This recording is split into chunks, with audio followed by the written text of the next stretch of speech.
Ever felt that crippling anxiety when you're juggling a million things and it just completely freezes you up? Well, ahoy and welcome to this week's episode of the Captain's Log. Today, I want to talk about the importance of keeping those grounding practices, especially when you're feeling overwhelmed and anxious.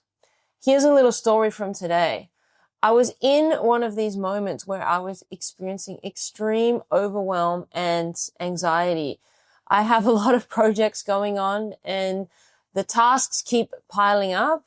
And what tends to happen for me when that's going on is I tend to get a little bit paralyzed, and I can feel myself kind of going into this spiral of overwhelm and anxiety. When we have too many things demanding our attention, our nervous system can flip into this fight, flight, or freeze mode. And for me, it tends to be freeze. It's like having too many browser tabs open in your mind and your system says, nope, I can't process that. But here's the thing. I now recognize this pattern.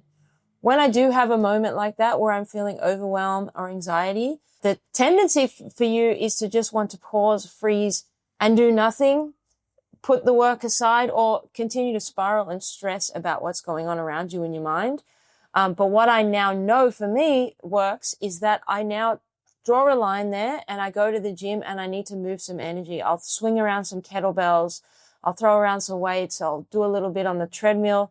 And that immediately will shift my energy and it will bring me back to a place of grounding and focus. So that's exactly what I did. I stopped everything. I went to the gym, even though I did not feel like it. I did a big kettlebell workout and now I feel a lot better and more focused. It was that simple act of keeping that anchor in place that shifted my whole mindset. Now, here's the takeaway. It's in those moments when you feel like you don't have the time to take care of yourself, when you actually need it the most. That's how you shift from anxiety back into action.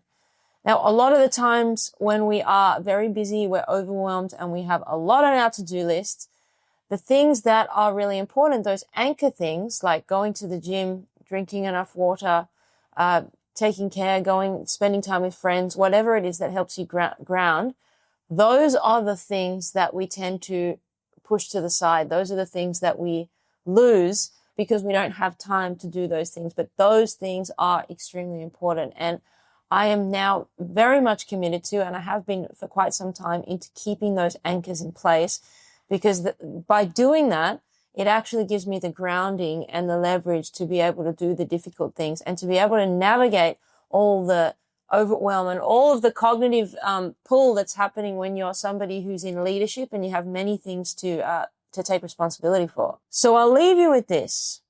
What's one simple step you can take next time you notice that overwhelm is creeping in? How can you remind yourself that you have the power to shift it?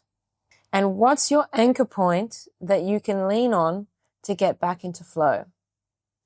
That's it for this week's episode of The Captain's Log. If that resonated, come join us on the leadership so we can navigate these waters together. And until next week, stay steady, Captain. Hold fast.